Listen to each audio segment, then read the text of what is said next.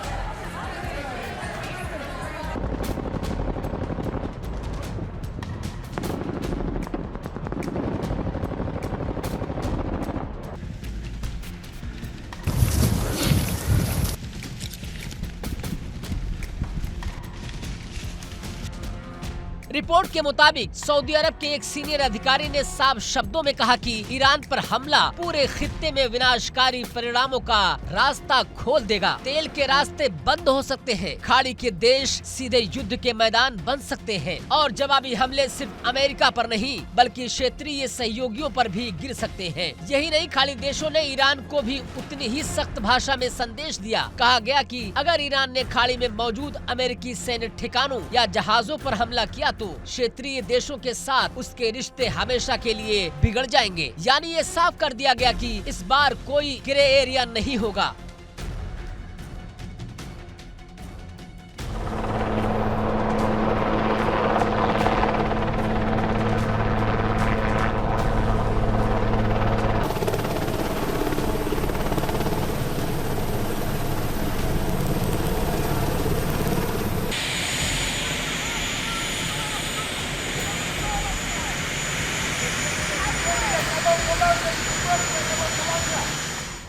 इस कूटनीतिक दबाव के बीच तेहरान की तरफ से एक अहम आश्वासन सामने आया। सूत्रों के मुताबिक ईरान ने संकेत दिया कि वो प्रदर्शनकारियों को फांसी नहीं देगा और यही वो मोड़ था जहां कहानी ने करवट ली।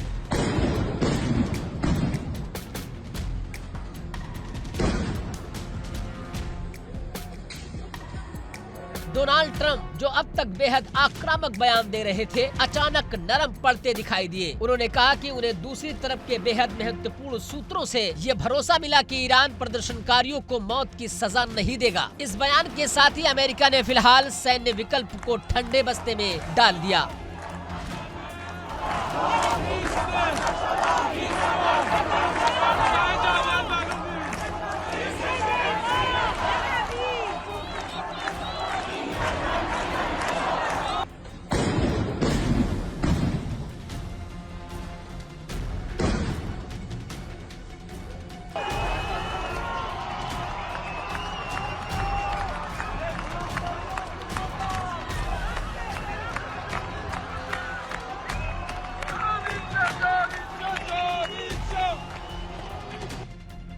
युद्ध की आहट अचानक कुछ कदम पीछे चली गई। कूटनीतिक बातचीत सफल होते ही कतर के अलउदैद एयरबेस पर हालात सामान्य होने लगे। सैन्य विमान और कर्मी दोबारा अपनी पुरानी पोजीशन पर लौटने लगे। सिक्योरिटी अलर्ट का स्तर घटा दिया गया और खाड़ी देशों ने राहत की सांस ली। लेकिन क्या ये संकट पूरी तरह टल गया? सऊदी अधिकारियों का कहना है नहीं।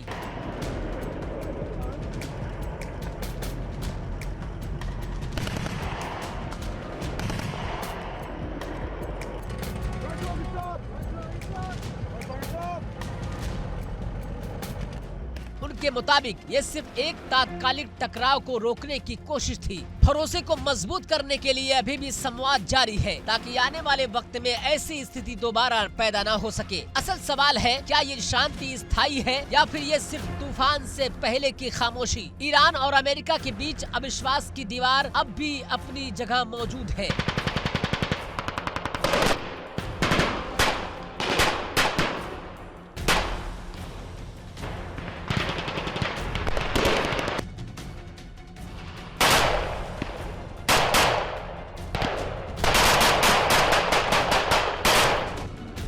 लेकिन इस पूरे घटनाक्रम ने एक बात साफ कर दी है, मध्य पूर्व में अब सिर्फ ताकत नहीं, कूटनीति भी खेल बदल सकती है। और सऊदी अरब, कतर और ओमान ने दिखा दिया कि पर्दे के पीछे की बातचीत कभी कभी मिसाइलों से ज्यादा असरदार साबित होती है। फिलहाल जंग टली है, लेकिन तनाव अब भी जिंदा है और दुनिया की नजरें टिकी है तेहरान और वाशिंगटन के अगले कदम पर, क्योंकि मध्य पूर्व में एक फैसला पूरी दुनिया की तकदीर बदल सकता है।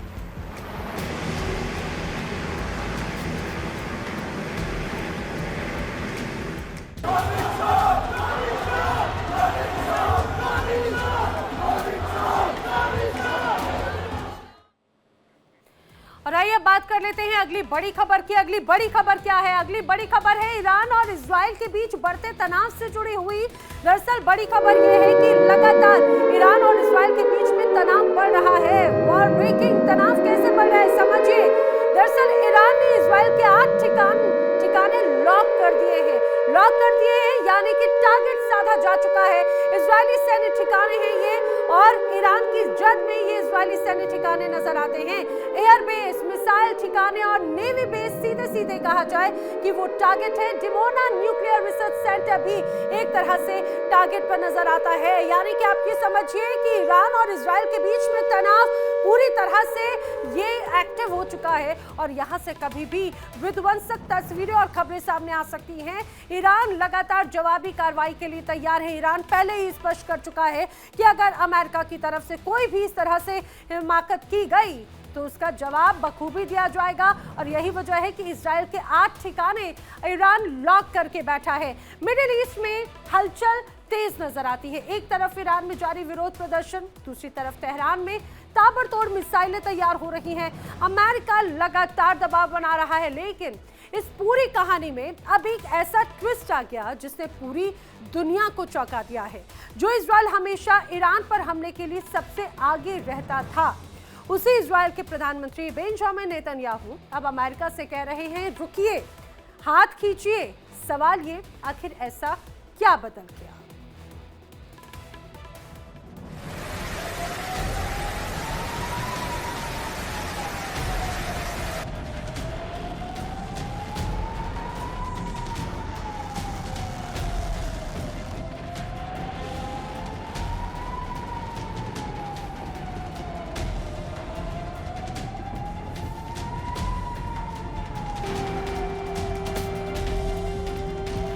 मिडल ईस्ट में तनाव ऊपर से जितना दिख रहा है, पर्दे के पीछे की हकीकत उससे कहीं ज्यादा खतरनाक है।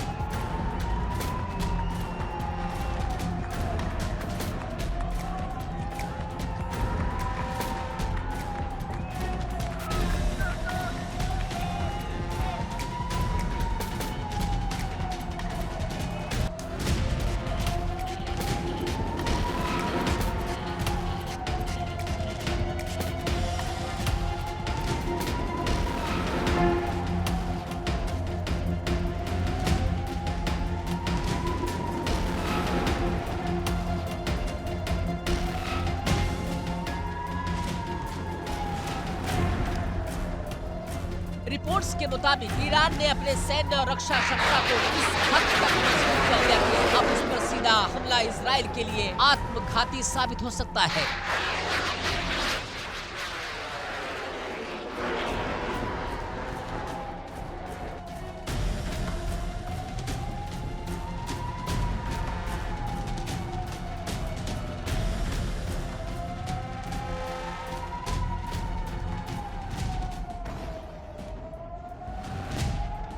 इस डर की जड़ें जाती है जून 2025 की उस जंग तक,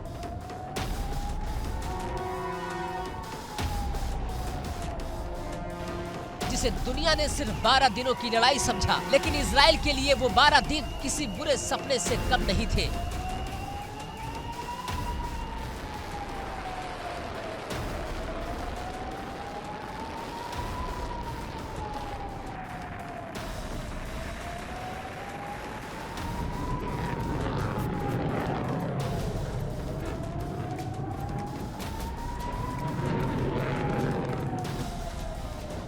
जून 2025 में अमेरिका और इजराइल ने मिलकर ईरान पर 12 दिनों तक जबरदस्त बमबारी की थी। इस हमले में कई यूरोपीय देश और तुर्की भी शामिल थे।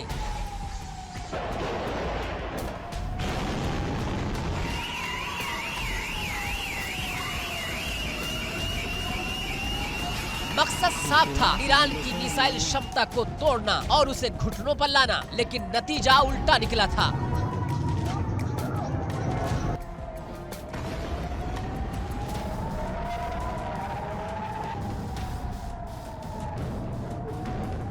ईरान की बैलिस्टिक मिसाइलों ने इजराइल के सबसे मजबूत एयर डिफेंस सिस्टम थाड और आयरन डोम दोनों की पोल दुनिया के सामने खोल दी। कई मिसाइलें सीधे अपने लक्ष्य तक पहुंची।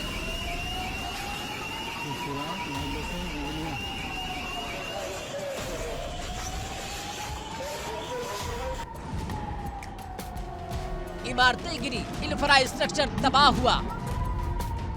खुद राष्ट्रपति डोनाल्ड ट्रंप को स्वीकार करना पड़ा कि उस जंग के आखिरी दिनों में इजराइल को बहुत बुरी चोट पहुंची थी।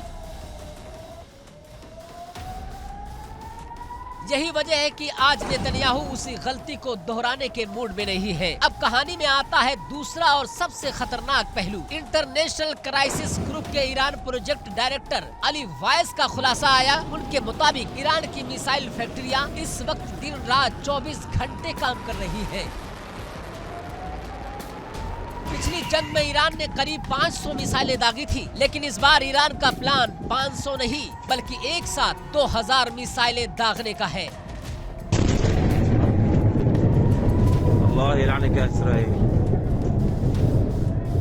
रणनीति साफ है, इतनी बड़ी संख्या में मिसाइल छोड़ो कि इजराइल का डिफेंस सिस्टम पूरी तरह से ओवरलोड होकर ठप हो जाए। इजराइल को डर है कि अगर ये मिसाइलें एक साथ दागी गई तो तबाही का स्तर पहले से कई गुना ज्यादा होगा। यही वजह है कि नेतन्याहू अब आक्रामक नहीं बल्कि रक्षात्मक रणनीति अपना रहे हैं। लेकिन जंग सिर्फ मिसाइलों तक सीमित नहीं है। ईरान को भीतर से अस्थिर करने के लिए इजराइल और पश्चिमी देशों ने एक बड़ा और हाईटेक जाल बुना था।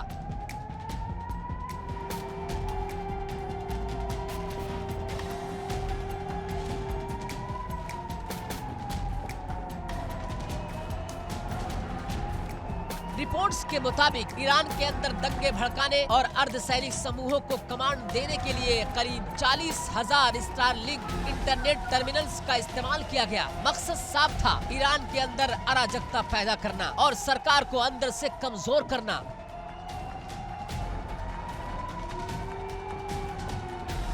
लेकिन यहाँ भी ईरान ने बाजी पलट दी। ईरानी साइबर और इलेक्ट्रॉनिक वारफेयर तकनीक ने इस अमेरिकी नेटवर्क को सफलतापूर्वक जाम कर दिया। जैसे ही इंटरनेट कटा, दंगाइयों का अपने आकाओं से संपर्क टूट गया, कमांड ठप हो गए और देश के भीतर भड़काई गई हिंसा धीरे धीरे थमती चली गई। अब ईरान एक कदम और आगे बढ़ चुका है।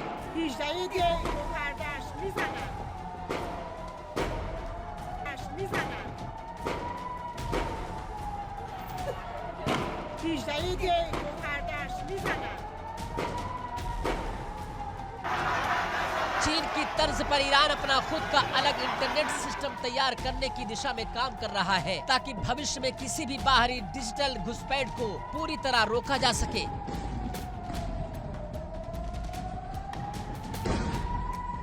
इस बीच ईरान के शीर्ष नेता भी खुले तौर पर अपनी ताकत का दावा कर रहे हैं। विदेश मंत्री अब्बास अगारची ने कहा कि आज हमारी मिसाइल शक्ति जून की 12 दिनों की जंग से कहीं ज्यादा है। दुश्मन अपने मकसद में नाकाम रहा और हार गया। वहीं रक्षा मंत्री ब्रिगेडियर जनरल अजीज नासिरजादे ने पुष्टि की कि ईरान ने मिसाइलों की संख्या और उनकी मारक क्षमता दोनों में जबरदस्त सुधार किया है। कुल मिलाकर तस्वीर साफ है। इस वक्त इजराइल और अमेरिका पहली बार बैक फुट पर दिखाई दे रहे हैं।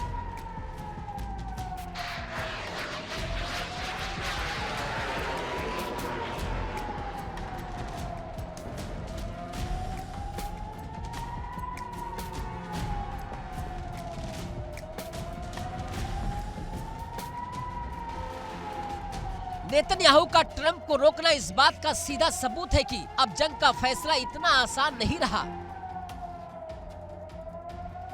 ईरान अपनी आंतरिक सुरक्षा को लगातार मजबूत कर रहा है। उसकी सरहदें अब किसी बाहरी साजिश के लिए धीरे धीरे बंद होती जा रही है। अब सबसे बड़ा सवाल यही है, क्या ट्रंप प्रशासन नेतन्याहू की इस चेतावनी को गंभीरता से लेगा या फिर मिडल ईस्ट एक बार फिर एक और विनाशकारी दौर की ओर कदम बढ़ा देगा। फिलहाल हालात बेहद नाजुक है। एक गलत फैसला पूरे इलाके को आग में झोंक सकता है।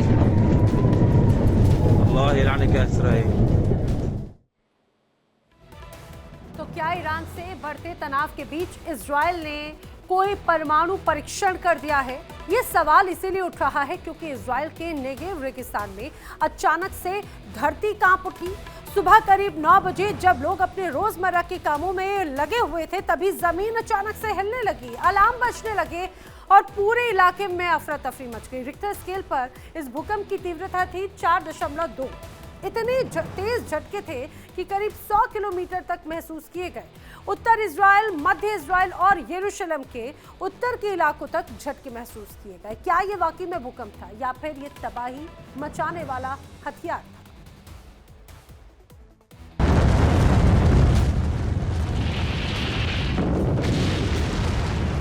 अब तक एक सामान्य भूकंप की खबर होती है।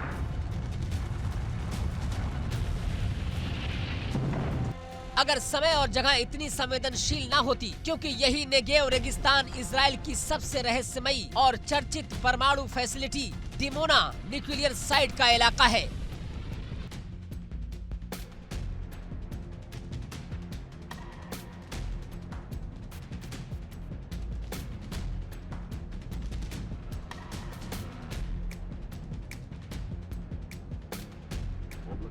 यही वजह है कि इस भूकंप के बाद सोशल मीडिया से लेकर सुरक्षा विशेषज्ञों तक एक ही सवाल गूंजने लगा, क्या ये सिर्फ भूकंप था या फिर किसी कम तीव्रता वाले न्यूक्लियर टेस्ट का संकेत।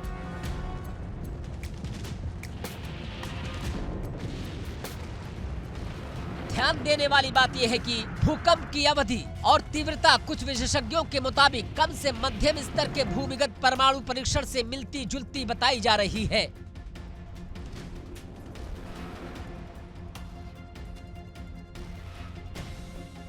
हालांकि इजराइल ने आधिकारिक तौर पर किसी भी तरह के न्यूक्लियर टेस्ट से इनकार कर दिया है और अब तक ऐसा कोई ठोस सबूत भी सामने नहीं आया है। लेकिन शक इसलिए और गहराता जा रहा है क्योंकि ये घटना ऐसे वक्त पर हुई जब पूरा मिडल ईस्ट पहले से ही बारूद के ढेर पर बैठा हुआ है।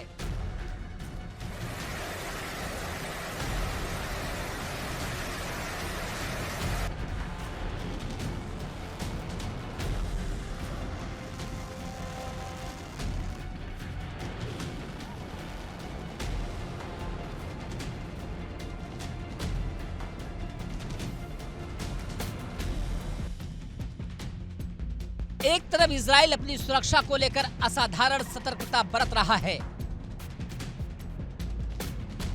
तो दूसरी तरफ ईरान भी तेजी से हथियारों की होड़ में शामिल होता दिखाई दे रहा है।